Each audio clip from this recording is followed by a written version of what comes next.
Start करेंगे change in profit sharing ratio. देखो इसमें जो सबसे इम्पोर्टेंट टॉपिक है वो है रिकॉन्स्टिट्यूशन का।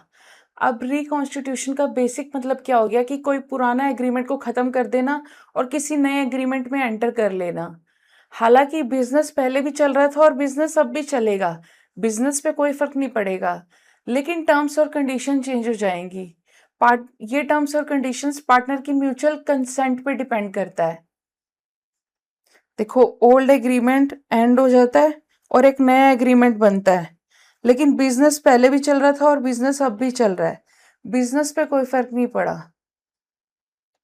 अब देखो हमारे पास सैम और जोई दो पार्टनर्स थे जो पहले प्रॉफिट शेयर करते थे 3:2 की रेशो में, लेकिन अप्रैल 1 से उन्होंने डिसाइड किया कि अब से वो इक्वल प्रॉफिट शेयर करेंगे।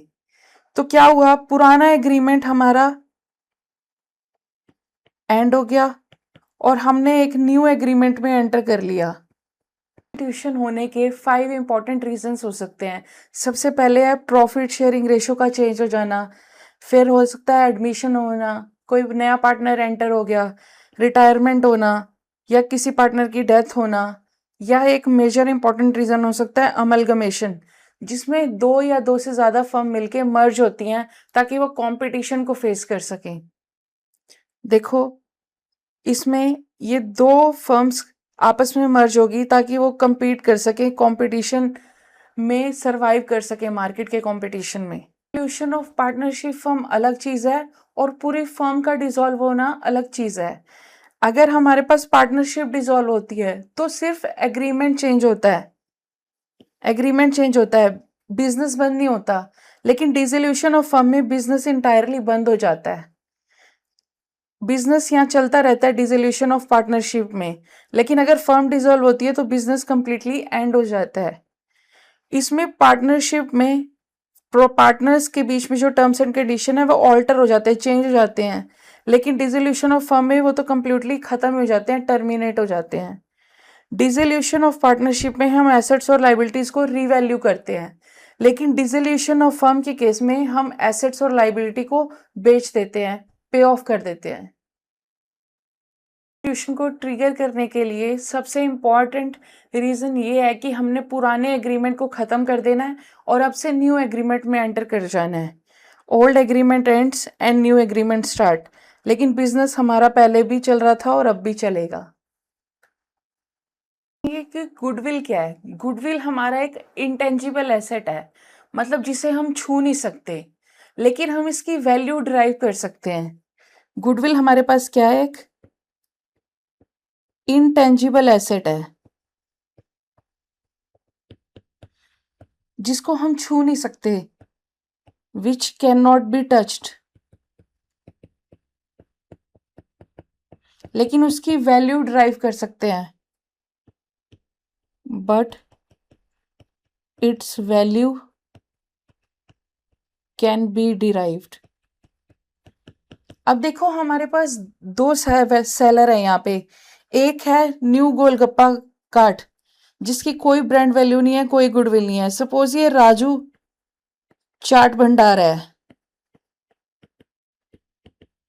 अब इसने नया नया कार्ट ओपन किया है, ना इसके पास कोई कस्टमर आ रहा है, कोई भी कस्टमर इसके पास नहीं आ रहा राजू के पास, तो इसकी ना तो कोई ब्रांड वैल्यू है और ना ही कोई गुडविल है। लेकिन वही यहाँ सोनू चाट वाला है जो एक ओल्ड एस्टैब्लिश वेंडर है, उसके पास देखो कस्टमरों की लाइन लगी हुई है।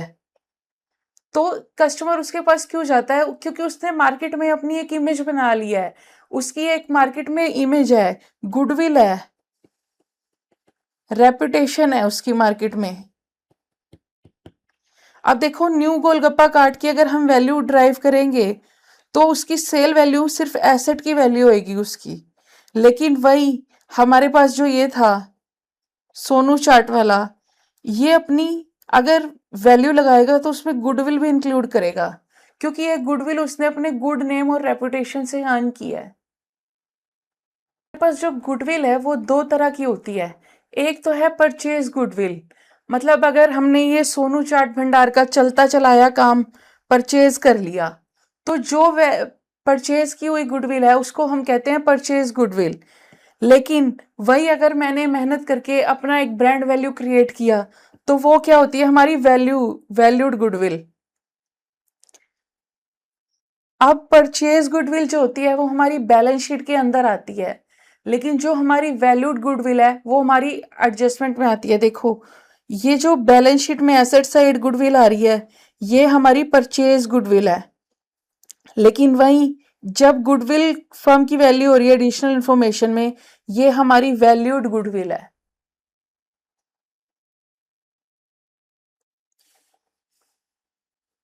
तो हम परचेज गुडविल या वैल्यूड गुडविल का क्या ट्रीटमेंट करते हैं। देखो जो परचेज गुडविल है उसको हम इमीडिएटली राइट ऑफ कर देते हैं। अब गुडविल हमारी क्या है, गुडविल हमारी एसेट साइड आती है, तो उसका बैलेंस क्या हो गया, डेबिट बैलेंस। अगर हम उसे राइट ऑफ करना है तो हम उसे क्या कर देंगे, क्रेडिट कर देंगे। तो गुडविल क्रेडिट हो जाएगी और पार्टनर्स का कैपिटल या करंट अकाउंट डेबिट हो जाएगा। अगर हमारे पास फिक्स्ड कैपिटल अकाउंट है तो करंट अकाउंट में जाएगा और फ्लक्चुएटिंग है तो पार्टनर्स कैपिटल अकाउंट में जाएगा। और ये जो गुडविल है हम राइट ऑफ ओल्ड रेशियो में करेंगे क्योंकि ये ओल्ड पार्टनर्स की कमाई हुई गुडविल है। Always the old ratio because it refers to old balance sheet. तो हम क्या करेंगे, हम इसको डिस्पोज ऑफ कर देंगे। परचेज गुडविल को हम ओल्ड पार्टनर्स में ओल्ड रेशियो में डिस्पोज ऑफ कर देंगे। गुडविल का बैलेंस होता था डेबिट, इसलिए उसे डिस्पोज ऑफ करने के लिए हमने कर दिया क्रेडिट और कॉरस्पॉन्डिंग हमने पार्टनर्स कैपिटल अकाउंट डेबिट कर दिया।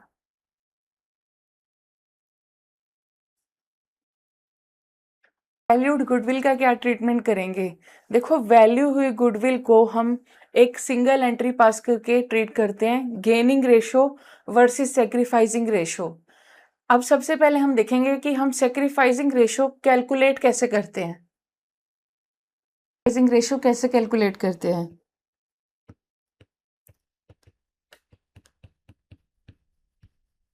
सेक्रीफाइसिंग रेशो कैलकुलेट करने के लिए हमारे पास फॉर्मूला है old ratio minus new ratio. अगर हम old ratio minus new ratio करते हैं और जो हमारा आंसर है वो पॉजिटिव में आ जाता है, अगर आंसर हमारा कैलकुलेट करने के बाद पॉजिटिव में आ जाता है तो हम कहते हैं कि सेक्रीफाइस कर दिया उसने, क्योंकि हम यहाँ सेक्रीफाइसिंग रेशियो निकाल रहे हैं इसलिए पॉजिटिव आया तो सेक्रीफाइस किया है। और अगर आंसर हमारा आता है नेगेटिव में तो हम कहेंगे कि इस पार्टनर ने गेन कर लिया है। ठीक है, अब देखो जब नया रेशियो डिसाइड होता है तो किसको नुकसान सेक्रीफाइस हुआ और किसको फायदा गेन हुआ, ये सबसे पहले हम निकालते हैं। इसके लिए हमारा फॉर्मूला है old ratio minus new ratio. Formula क्या था, old ratio minus new ratio. अब हमारे पास रवि, कबीर और तारा पार्टनर्स हैं जिनकी ओल्ड रेशियो है 5/10, 3/10 और 2/10। अब उन्होंने डिसाइड किया कि वो इक्वल प्रॉफिट शेयरिंग करेंगे यानी 1:3। अब सबसे पहले हम क्या करेंगे, एलसीएम लेंगे। नीचे हमारा 10 है और इधर 3 है तो यहाँ आ गया 30, 5 3 ज़ा 15, 15 माइनस 10 तो ये आ गया हमारा 5/30। इसी तरह हम यहाँ एलसीएम लेंगे तो ये आ गया 30, 9 माइनस 10 ये आ गया -1/30। और इसी तरह से हमने यहाँ एलसीएम लिया 30 आया, 6 माइनस 10 तो ये आ गया -4/30। अब देखो हमारा रवि का आ रहा है पॉजिटिव का 5/30, इसलिए इसने क्या किया सेक्रीफाइस, क्योंकि यहाँ क्या आ रहा है पॉजिटिव आ रहा है। ऐसे भी देख सकते हैं हम, देखो 15 में से पहले उसका शेयर था 15, अब उसका हो गया 10 तो इसका मतलब उसने क्या किया, उसने सेक्रीफाइस किया, तो इसका आ गया हमारा सेक्रीफाइस। अब पहले हमारे पास 9 था और अब 10 हो गया तो उसने गेन किया, कबीर ने क्या किया, गेन। इसी तरह तारा ने भी गेन किया।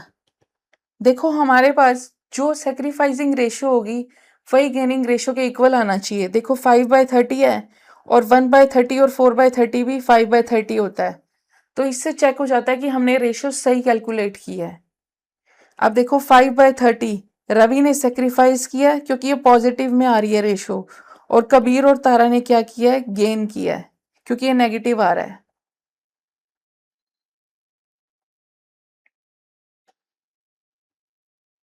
रेशियो की कुछ प्रैक्टिस करते हैं क्योंकि ये आने वाले चैप्टर्स जैसे एडमिशन और रिटायरमेंट के लिए भी काम में आएगी। देखो हमने देखा था कि सेक्रीफाइसिंग रेशियो का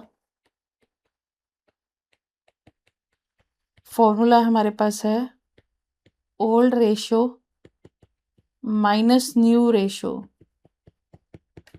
अब देखो ए और बी पार्टनर्स थे जिनकी प्रॉफिट शेयरिंग रेशियो थी 2:1। तो ओल्ड रेशियो क्या थी, 2:1। उन्होंने फ्यूचर में डिसाइड किया कि अब से प्रॉफिट शेयरिंग रेशियो होगी 3:2। तो न्यू रेशियो हमारे पास क्या आ गई, 3:2। तो हम सेक्रीफाइसिंग रेशियो का फॉर्मूला क्या होता है, old ratio minus new ratio. अब देखो ये 2/1 है। अब 2/1 का क्या मतलब था कि 2 और इन दोनों का जो सम है 2+1, नीचे 3 आ जाएगा। Old ratio minus new ratio 3:2। 3:2 क्या मतलब क्या हो गया, 3/5। उसी तरह से यहाँ पे आ गया 1/3 और इधर आ गया हमारा 2/5। अब हम यहाँ एलसीएम लेंगे 15, 3 5 15, यहाँ आ गया 10, 3 3 9, तो ये आ गया 1/15। यहाँ हमने एलसीएम लिया 15 आया, 5 3 2 6, यहाँ आ गया -1/15। अब देखो हम अगर सेक्रीफाइसिंग रेशियो निकाल रहे हैं और हमारा पॉजिटिव आ रहा है, हम ऐसे भी देख सकते हैं कि पहले उसका शेयर था 10, अब जो हो गया 9, तो उसने क्या किया है, सेक्रीफाइस। ए ने क्या किया, सेक्रीफाइस, तो बी ने क्या किया, गेन 1/15 का। नेक्स्ट देखो हमारे पास एक्स, वाई और जेड 3 पार्टनर्स थे जिनकी प्रॉफिट शेयरिंग रेशियो थी 5:3:2, मतलब 5/10, 3/10 और 2/10। 5/10, 3/10 और 2/10। अब उन्होंने डिसाइड किया 1 अप्रैल से कि वो प्रॉफिट रेशियो शेयर करेंगे इक्वली।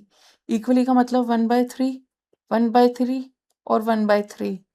अब हमारे पास सेक्रीफाइसिंग रेशियो का फॉर्मूला है old ratio minus new ratio. अब एक्स के लिए निकालेंगे तो 5/10 -1/3। अब एलसीएम लेंगे हम 30 आएगा, यहाँ आएगा 3, 15 यहाँ आएगा 10, तो ये आ गया हमारा 5/30। वाई के लिए करेंगे 3/10 1/3, एलसीएम लेंगे आएगा 30, 3 9 और 10, यहाँ आ गया हमारा माइनस का 1/30। इसी तरह हम z के लिए कैलकुलेट करेंगे 2/10 -1/3, 30 एलसीएम आया 3, 3 2 6 10, तो ये आ गया -4/30। देखो सिंस यहाँ पॉजिटिव आया एक्स के लिए, तो इसने क्या किया, सेक्रीफाइस, और यहाँ नेगेटिव आ रहा है, इसने क्या किया, गेन, और जेड ने भी गेन किया। हम ऐसे भी चेक कर सकते हैं, देखो 5/30 किया उसने सेक्रीफाइस, और 1/30 और 4/30 भी 5/30 ही होता है। तो जितना सेक्रीफाइसिंग रेशियो आ रहा है उतना ही गेनिंग आ रहा है। कई बार हमें old ratio minus new ratio करने की ज़रूरत ही नहीं पड़ती, डायरेक्टली क्वेश्चन दे देता है कि कितना सेक्रीफाइस हो रहा है और कितना गेन हो रहा है। देखो पी क्यू और आर पार्टनर्स हैं जिन्होंने प्रॉफिट शेयर किया 5:4:1 में। पी ने एक्वायर किया 1/10 फ्रॉम क्यू, यानी पी ने एक्वायर किया है, तो पी क्या कर रहा है, गेन कर रहा है। कितना गेन कर रहा है, 1/10। किससे गेन कर रहा है, क्यू से। तो क्यू क्या कर रहा है, सेक्रीफाइस 1/10। इस केस में हम न्यू रेशियो कैसे निकालेंगे, देखो पी, क्यू और आर पार्टनर थे। आर के बारे में तो कुछ नहीं कहा गया, तो इसका शेयर तो 1/10 ही रहा। अब पी ने गेन किया तो 5/10 प्लस 1/10 आ गया, 6/10। और क्यू ने सेक्रीफाइस किया 1/10। क्यू का पहले का शेयर था 4/10, अब उसने सेक्रीफाइस किया तो यहाँ लेस कर देंगे 1/10, तो ये आ गया 3/10 और ये आ गया 1/10। तो 6:3:1 ये हमारी न्यू रेशो आ गई। पी ने गेन किया 1/10 और क्यू ने सेक्रीफाइस किया 1/10। ना क्वेश्चन में वर्ड ऑफ मेंशन हो जाता है, अगर ऑफ वर्ड मेंशन है तो हम मल्टीप्लाई कर देंगे। देखो एम एन ओ पार्टनर्स है, प्रॉफिट शेयरिंग रेशियो है 3:2:1। अब एम ने सरेंडर किया 1/3 ऑफ हिज शेयर। देखो 1/3 ऑफ हिज शेयर मतलब उसके खुद के शेयर का, एम का खुद का शेयर है 3/6, तो यहाँ 3/18 उसने सेक्रीफाइस किया एम ने। अब उसने सरेंडर किया इन फेवर ऑफ ओ, तो ओ ने क्या किया, गेन किया है, तो ओ का 3/18 का गेन आ जाएगा। अब हम न्यू रेशो कैसे फाइंड आउट करेंगे, देखो 3/6 एम का शेयर था, ये 3/18 को हम 1/6 भी लिख सकते हैं, 1/6 का, तो यहाँ आ गया, इसने एम ने सरेंडर किया तो यहाँ आ गया -1/6, तो ये हो गया 2/6। एन ने कुछ नहीं किया तो उसका शेयर आ गया 2/6, और ओ को गेन मिला, ओ के पहले शेयर था 1/6, अब उसमें ऐड हो गया 1/6, तो उसका आ गया 2/6। तो हमारे पास न्यू रेशो आ गई 2:2:2 की। ए, बी और सी ने प्रॉफिट शेयर किया 5:4:1 में, लेकिन सी ने डिसाइड किया कि अब वो 1/5 शेयर एक्वायर करेगा ए और बी से इक्वली, यानी 1/5 का 1/2 और 1/5 का 1/2 वो एक्वायर करेगा, 1/10 और 1/10। सिंस सी एक्वायर करेगा तो सी के लिए क्या है, गेन, सी के लिए तो है गेन, लेकिन ए और बी के लिए क्या है, सेक्रीफाइस है। तो हम ए, बी और सी ये थे 5:4:1, मतलब 5/10, 4/10 और 1/10। अब इन्होंने ए और बी ने सेक्रीफाइस किया तो 5/10 में से 1/10 लेस किया तो ये 4/10 आ गया ए का। बी ने सेक्रीफाइस किया 4/10, उसका पहले था, अब सेक्रीफाइस किया 1/10 तो ये आ गया 3/10। और सी का गेन कितना आया, पहले था 1/10 और अब ऐड हो गया उसका 2/10, तो 3/10। तो 4:3:3 हमारी न्यू रेशो आ गई। का ट्रीटमेंट समझ रहे थे, जहाँ हमने देखा था कि अगर परचेज गुडविल है तो उसे हम राइट ऑफ कर देंगे, लेकिन अगर कोई वैल्यूड गुडविल है उसके लिए हम एंट्री पास करते हैं gaining ratio two sacrificing ratio. अब इस गेनिंग रेशो के शेयर को जानने के लिए हमने कैलकुलेट करना सीखा सबसे पहले सेक्रीफाइसिंग रेशो।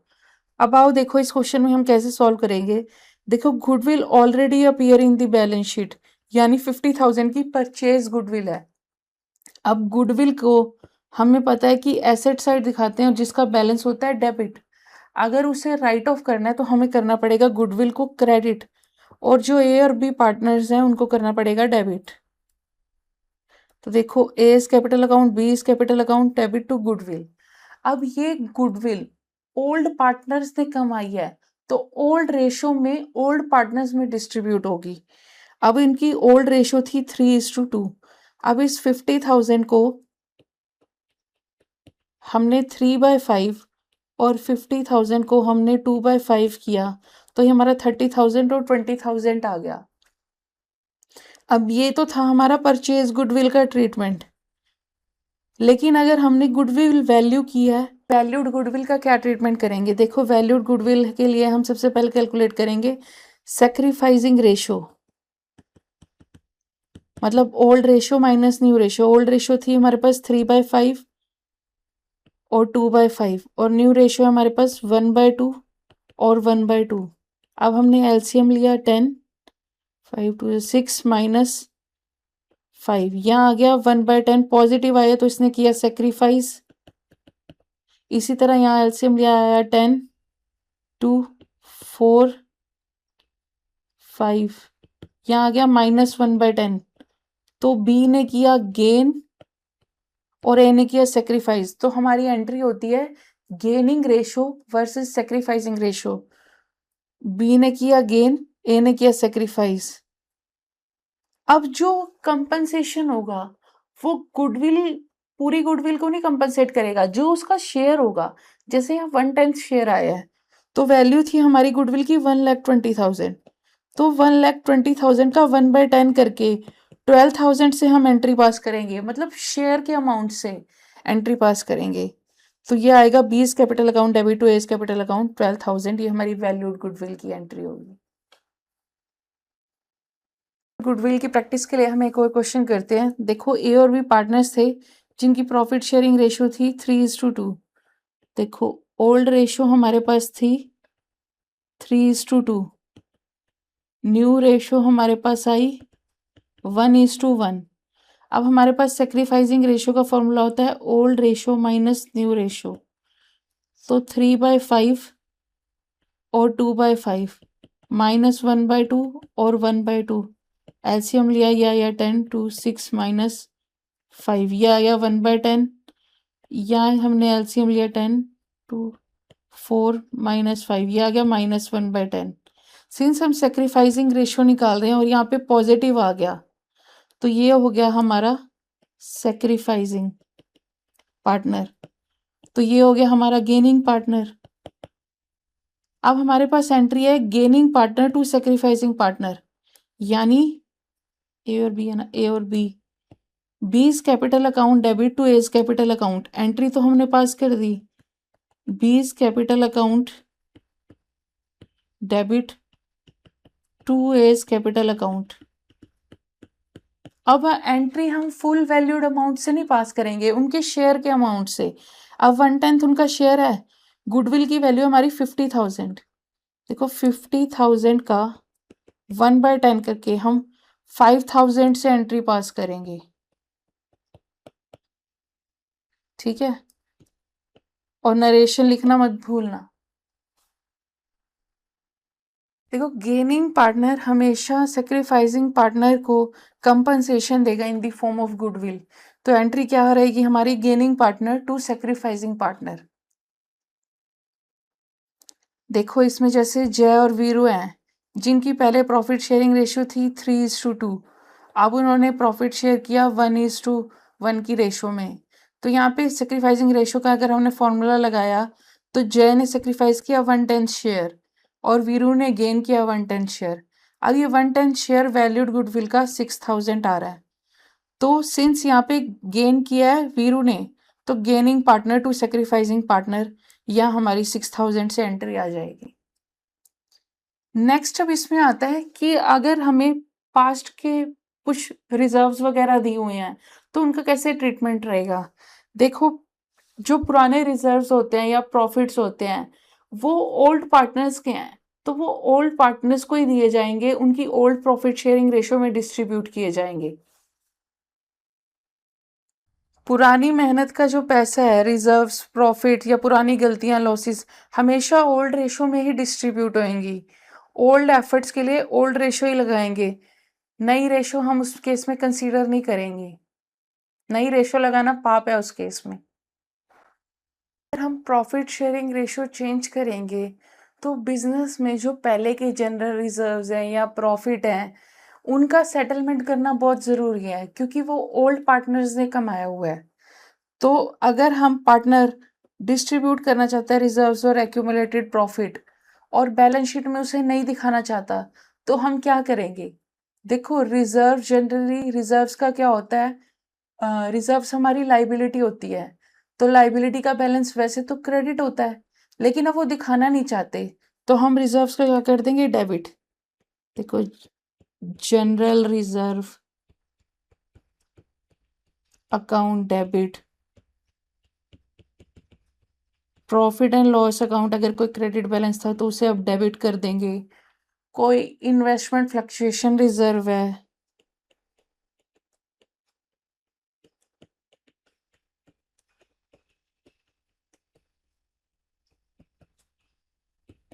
कोई वर्कमैन कंपनसेशन रिजर्व है,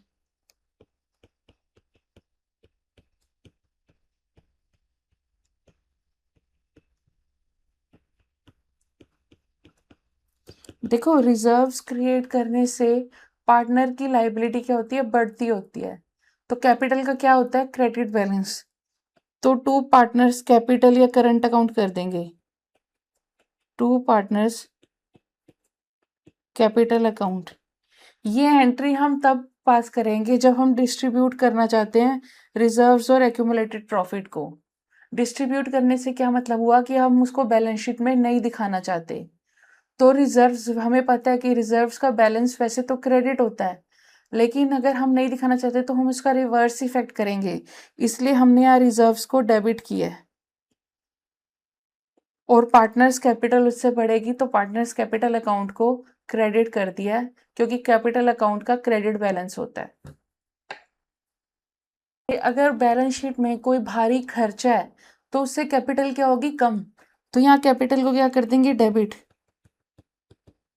capital account debit to deferred revenue expenditure, कोई भारी खर्चा है, या हम इसको सस्पेंस अकाउंट में भी डाल सकते हैं, या प्रॉफिट एंड लॉस कोई हमारे पास है।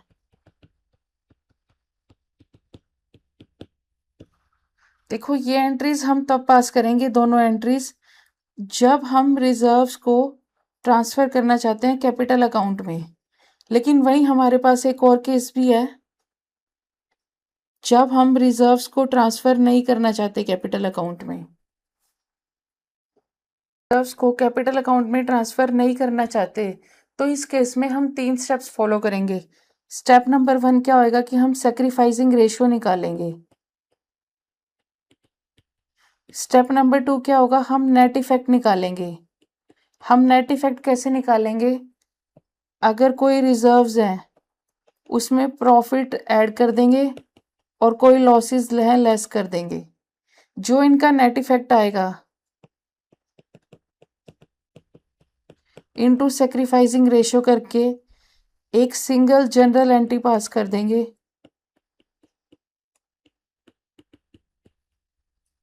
Gaining ratio to sacrificing ratio, to sacrificing partner ratio, gaining to sacrificing entry pass कर देंगे।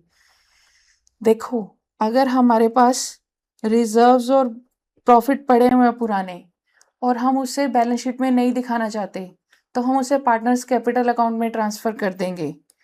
अगर डेबिट बैलेंस है तो क्रेडिट कर देंगे और क्रेडिट बैलेंस था तो डेबिट कर देंगे। और अगर हम नहीं दिखाना चाहते कैपिटल अकाउंट में तो हम एक सिंगल जनरल एंट्री पास करेंगे, gaining ratio to sacrificing ratio. सबसे पहले हम सैक्रिफाइसिंग रेशियो कैलकुलेट करेंगे, फिर हम नेट इफेक्ट करेंगे कैलकुलेट। प्रॉफिट में कोई रिजर्व्स है तो ऐड कर देंगे, कोई लॉसेस है तो लेस कर देंगे। फिर उस नेट इफेक्ट को सैक्रिफाइसिंग रेशियो से मल्टीप्लाई करेंगे और फिर सिंगल एंट्री पास कर देंगे, gaining ratio to sacrificing ratio.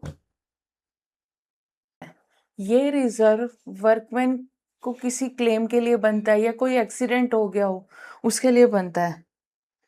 Workman compensation reserve या तो किसी एक्सीडेंट के लिए बनता है या क्लेम के लिए बनाया जाता है। अब हमारा अगर वर्कमैन कंपनसेशन का रिजर्व का अमाउंट क्लेम के इक्वल है, workman compensation reserve is equal to claim amount है, तो हम पार्टनर्स में ओल्ड रेशियो में डिस्ट्रीब्यूट कर देंगे। और सपोज करो हमारा वर्कमैन कंपनसेशन रिजर्व है तो 50,000 है, लेकिन क्लेम हमने किया 20,000, तो हम इस 20,000 के लिए प्रोविजन बनाएंगे, प्रोविजन फॉर वर्कमैन कंपनसेशन।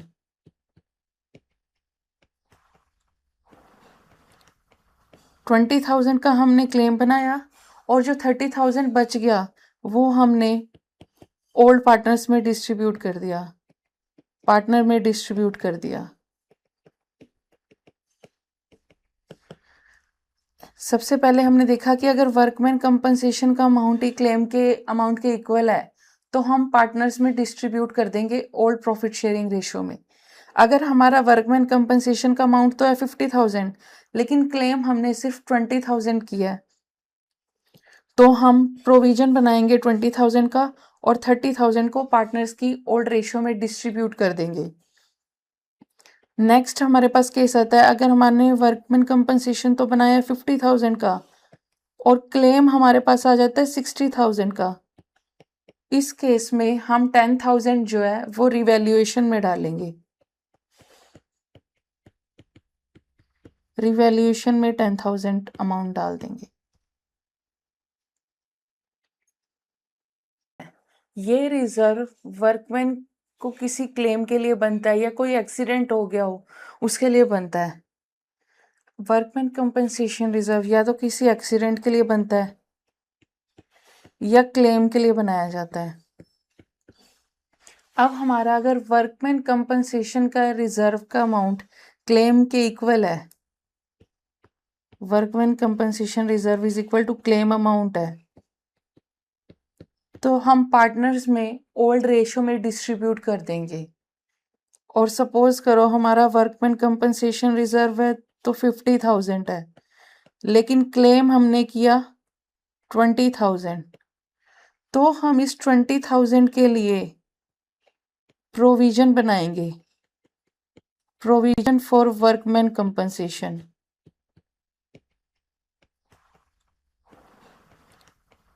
20,000 का हमने क्लेम बनाया और जो 30,000 बच गया वो हमने ओल्ड पार्टनर्स में डिस्ट्रीब्यूट कर दिया, पार्टनर में डिस्ट्रीब्यूट कर दिया। सबसे पहले हमने देखा कि अगर वर्कमैन कंपनसेशन का अमाउंट ही क्लेम के अमाउंट के इक्वल है तो हम पार्टनर्स में डिस्ट्रीब्यूट कर देंगे ओल्ड प्रॉफिट शेयरिंग रेशियो में। अगर हमारा वर्कमैन कंपनसेशन का अमाउंट तो है 50,000 लेकिन क्लेम हमने सिर्फ 20,000 किया है तो हम प्रोविजन बनाएंगे 20,000 का और 30,000 को पार्टनर्स की ओल्ड रेशियो में डिस्ट्रीब्यूट कर देंगे। नेक्स्ट हमारे पास केस आता है अगर हमारे वर्कमैन कंपनसेशन तो बनाया 50,000 का और क्लेम हमारे पास आ जाता है 60,000 का। इस केस में हम 10,000 जो है वो रिवैल्यूएशन में डालेंगे। रिवैल्यूएशन में 10,000 अमाउंट डाल देंगे। चल देखते हैं। सुमित और अमित पार्टनर्स हैं, प्रॉफिट शेयरिंग करते हैं 3:2 में। हमारे पास वर्कमैन कंपनसेशन रिजर्व है 50,000। अब हमने देखा था कि रिजर्व्स को अगर रिवर्स करना है, वैसे तो रिजर्व्स का क्रेडिट बैलेंस होता है तो यहाँ पे हम डेबिट करेंगे वर्कमैन कंपनसेशन रिजर्व 50,000। सिंस यहाँ क्लेम के बारे में कुछ भी मेंशन नहीं है फर्स्ट केस में, तो हम 50,000 को ओल्ड पार्टनर्स में ओल्ड रेशियो में डिस्ट्रीब्यूट कर देंगे। अब इस 50,000 को अगर हम ए और बी की ओल्ड रेशियो में डिस्ट्रीब्यूट करेंगे to A's capital account to B's capital account,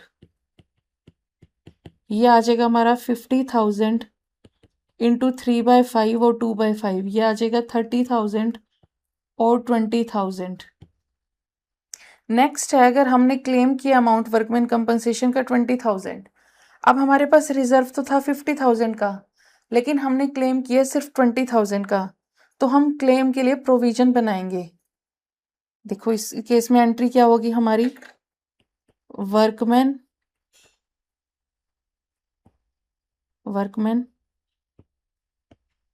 compensation reserve 50,000 to workman compensation claim 20,000 का क्लेम कर लेंगे हम, और जो बैलेंस 30,000 बचेगा वो ओल्ड पार्टनर्स में ओल्ड रेशियो में डिस्ट्रीब्यूट कर देंगे टू एज कैपिटल अकाउंट और टू बीज कैपिटल अकाउंट। अब 30,000 को अगर हम 3/5 और 2/5 में डिस्ट्रीब्यूट करेंगे, 5 6 30, तो ये आ जाएगा हमारा 18,000 और 12,000। देखो कोई इन्फॉर्मेशन नहीं थी फर्स्ट केस में, तो हमने ओल्ड पार्टनर्स में ओल्ड रेशो में डिस्ट्रीब्यूट कर दिया। नेक्स्ट, हमारा क्लेम था 20,000, जबकि रिजर्व्स हमने ज़्यादा के लिए मेंटेन किया था, तो हमने प्रोविजन बना दिया 20,000 का, और जो बचा हुआ 30,000 था वो हमने ओल्ड पार्टनर्स में ओल्ड रेशो में डिस्ट्रीब्यूट कर दिया। केस है कि अगर हमने क्लेम किया वर्कमैन कंपनसेशन रिजर्व 50,000, देखो हमारे पास रिजर्व भी 50,000 का था और हमने क्लेम भी 50,000 किया। इस केस में हमारी एंट्री होगी workman compensation reserve account debit to workman compensation claim amount, और हमारा 50,000 से हमने एंट्री पास कर दी। जितने का रिजर्व था उतना ही हमने क्लेम किया थर्ड केस में। अब देखो लास्ट केस हमारे पास क्या है, हमने क्लेम कर लिया 60,000, हमारा रिजर्व तो था 50,000 का, और जबकि हमने उससे ज़्यादा क्लेम कर लिया, तो यहाँ आएगा वर्कमैन कंपनसेशन रिजर्व। देखो रिजर्व तो 50,000 का ही था। अब अगर हम वर्कमैन कंपनसेशन क्लेम जो कि 60,000 है यहाँ देंगे, तो हमारी debit side is equal to credit side तो नहीं हो पाई, इसलिए यहाँ पे हम रीवैल्यूएशन अकाउंट डेबिट करते हैं।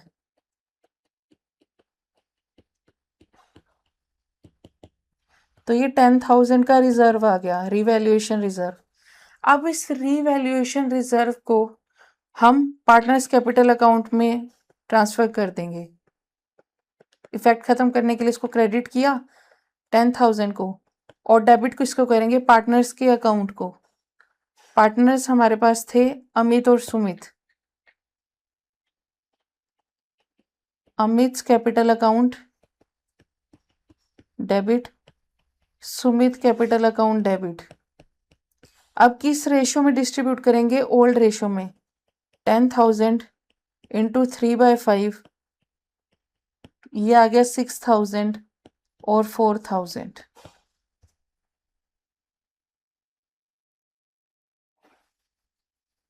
रिजर्व क्या है, मान लो हमारे पास 1,00,000 रुपए हैं। अगर हमने इस 1,00,000 को शेयर्स में इन्वेस्ट कर लिया, तो हो सकता है हमारी मार्केट क्रैश हो जाए। अगर मार्केट क्रैश हो जाएगी तो हमें लॉस हो जाएगा। इस लॉस से बचने के लिए हम थोड़ा थोड़ा पैसा एक रिजर्व में मेंटेन करते हैं, जिस रिजर्व का नाम है इन्वेस्टमेंट फ्लक्चुएशन रिजर्व। मतलब ये मार्केट के फ्लक्चुएशन से हमें रिजर्व करता है, प्रोटेक्ट करता है। पार्टनर्स थे जिनकी प्रॉफिट शेयरिंग रेशियो थी 3:2। उन्होंने इन्वेस्टमेंट फ्लक्चुएशन रिजर्व बनाया 20,000, और इन्वेस्टमेंट की कॉस्ट और बुक वैल्यू थी 1,00,000। अगर हमें कोई इन्फॉर्मेशन नहीं दी, तो हम ओल्ड पार्टनर्स में ये रिजर्व डिस्ट्रीब्यूट कर देंगे। तो एंट्री क्या होगी उस केस में हमारी, investment fluctuation reserve account debit to old partners to old ratio. तो ए और बी हमारे ओल्ड पार्टनर्स हैं, टू एज कैपिटल अकाउंट और टू बीज कैपिटल अकाउंट। अब इसमें हमारी देखो 1,00,000 इन्वेस्टमेंट फ्लक्चुएशन रिजर्व है 20,000 का। अब इस 20,000 के रिजर्व को हम 3:5 यानी 12,000 और 8,000 में डिस्ट्रीब्यूट कर देंगे। नेक्स्ट देखो, अगर हमारी मार्केट वैल्यू ऑफ इन्वेस्टमेंट होगी 90,000, पहले हमारी मार्केट वैल्यू क्या थी, इन्वेस्टमेंट की वैल्यू थी 1,00,000। अगर 1,00,000 से वैल्यू 90,000 हो गई तो हमारे को 10,000 का लॉस हुआ। अब इस 10,000 के लॉस को हम कहाँ से चार्ज करेंगे, देखो हमारे पास इन्वेस्टमेंट फ्लक्चुएशन रिजर्व है 20,000 का। Investment fluctuation reserve account debit 20,000 का रिजर्व था, जिसमें से हमने वैल्यू डिक्रीज होगी 10,000, तो 10,000 हमने इन्वेस्टमेंट से चार्ज कर दिया। अब बचा हुआ जो 10,000 है, इसको हम ओल्ड पार्टनर्स में ओल्ड रेशो में डिस्ट्रीब्यूट कर देंगे। 10,000 का 3/5 टू 6,000 और 4,000 to A's capital account debit to B's capital account.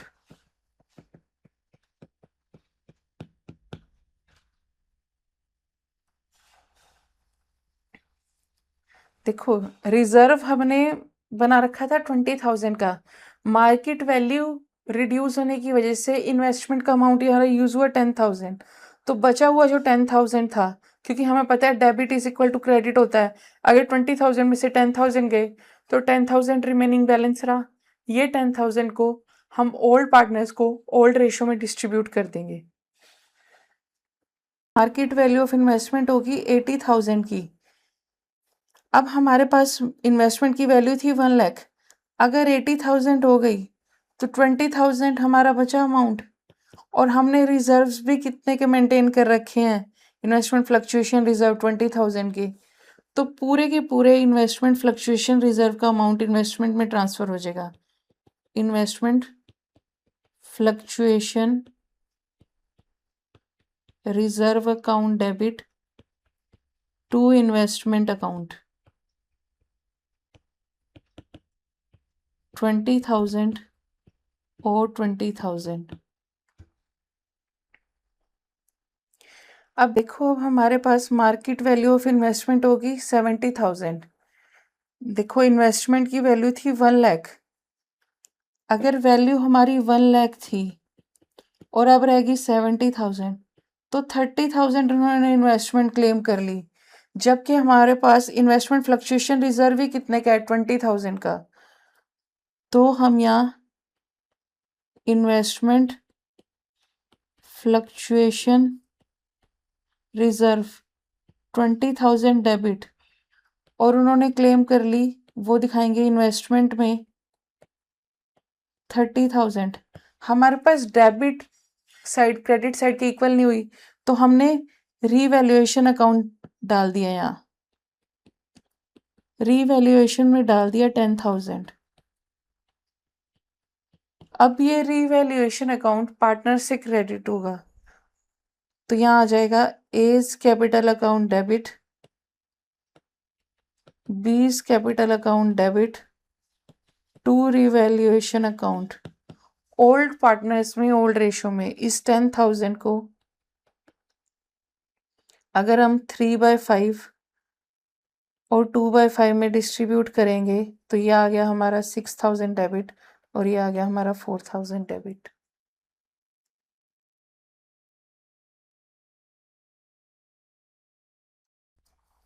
अब देखो, इसमें हमारे पास एक एग्जांपल है कि 2:1 में एक्स और वाई पार्टनर्स थे। अब जिन्होंने प्रॉफिट शेयरिंग रेशो कर ली 3:2, उनके पास जनरल रिजर्व था, वो डिस्ट्रीब्यूट करना चाहते थे। तो रिजर्व का बैलेंस क्या होता है, वैसे तो रिजर्व लाइबिलिटी है, क्रेडिट बैलेंस होता है, लेकिन इफेक्ट रिवर्स करने के लिए हमने इसे डेबिट कर दिया। या प्रॉफिट एंड लॉस का क्रेडिट बैलेंस है, रिवर्स करने के लिए हमने डेबिट कर दिया। अब ये जो 30,000 और 15,000 हमने डेबिट किया है, ये हम टोटल 45,000 आ गया। इस 45,000 को हम 2/3 में ओल्ड रेशो में ओल्ड पार्टनर्स में डिस्ट्रीब्यूट कर दिया। इसी तरह हमारे पास सस्पेंस अकाउंट का लॉस बैलेंस है, लॉस डेबिट होता है, इफेक्ट खत्म करने के लिए हमने इसे क्रेडिट कर दिया। अब इस 6,000 को भी हमने 2/3 ओल्ड पार्टनर्स में ओल्ड रेशो में डिस्ट्रीब्यूट कर दिया। लास्ट स्टेप इसमें हम सीखेंगे रिवैल्यूएशन अकाउंट बनाना। देखो, रिवैल्यूएशन अकाउंट एक नॉमिनल अकाउंट है। अब एसेट के बढ़ने से फायदा होता है तो वो क्रेडिट हो गया, और लाइबिलिटी के गिरने से फायदा होता है तो वो क्रेडिट हो गया। फायदा या गेन है तो हम उसे क्रेडिट करेंगे, और इसी तरह अगर एसेट के बढ़ने से फायदा है तो एसेट के गिरने से क्या है, नुकसान। अगर लाइबिलिटी के गिरने से फायदा है तो लाइबिलिटी के बढ़ने से क्या है, नुकसान। तो नुकसान क्या दिखाते हैं हम, लॉस दिखाते हैं डेबिट साइड। रीवैल्यूएशन अकाउंट क्या है, नॉमिनल अकाउंट है, तो debit all expenses and losses, loss हम डेबिट करेंगे और क्रेडिट करेंगे इनकम। अब ये हम डिस्ट्रीब्यूट करेंगे ओल्ड पार्टनर्स में ओल्ड रेशो में। अब देखो हम एक क्वेश्चन देखते हैं। हमें बैलेंस शीट गिवन है जिसमें दिया हुआ है land and building, plant and machinery, stock, debtors, cash and bank, asset side. Liability side हमें दिया हुआ है कैपिटल के बैलेंसेस, क्रेडिटर्स और जनरल रिजर्व। अब इन्होंने लिखा है लैंड और बिल्डिंग जो है अंडर वैल्यूड है बाय 20% से, जिसकी बुक वैल्यू है 1,50,000। देखो सबसे पहले तो हम 1,50,000 को अगर 20% से डिवाइड करके प्रॉपर टोटल वैल्यू निकालेंगे तो 1,87,500 आएगी।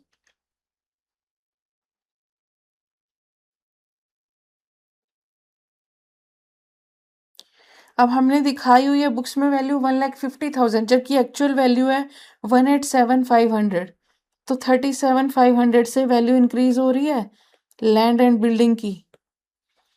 अब प्लांट एंड मशीनरी है जो डेप्रिशिएट हो रही है 10% से।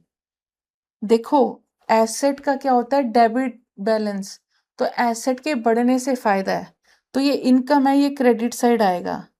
उसी तरह अगर एसेट डिक्रीज हो रही है 10% उस पर डेप्रिसिएशन लग रहा है, तो यहाँ डेबिट हो जाएगा 10,000 प्लांट एंड मशीनरी का। प्रोविजन बनाना मतलब लाइबिलिटी क्रिएट करना, लाइबिलिटी को बढ़ाना हमारे लिए नुकसान है, तो हम उसे डेबिट में दिखाएंगे। प्रोविजन कितना बनेगा, 5% डेटर्स पे, 40,000 का 5%, 40,000 का 5%, ये हमारा हो गया 2,000। अनरिकॉर्डेड लाइबिलिटी, लाइबिलिटी का बढ़ना हमारे लिए नुकसान है, ये भी हमारा डेबिट साइड आएगा 5,000। और स्टॉक हमारा पहले 60,000 था, अब एसेट की वैल्यू डिक्रीज होगी, एसेट की वैल्यू डिक्रीज होने से नुकसान है, तो हमने 5,000 डेबिट कर दिया। अब देखो 37,500 हमने क्रेडिट साइड दिखाया, एसेट बढ़ा, फिर हमने 10% डेप्रिसिएशन चार्ज किया तो ये डेबिट कर दिया। प्रोविजन बनाया, ये 2,000 डेबिट कर दिया। अनरिकॉर्डेड एसेट दिखाया 5,000 का, और 5,000 से ही हमारे एसेट इंक्रीज हुए। अब ये 15,500 हमारे पास जो डिफरेंस आ गया, ये हमारा प्रॉफिट हो गया 15,500।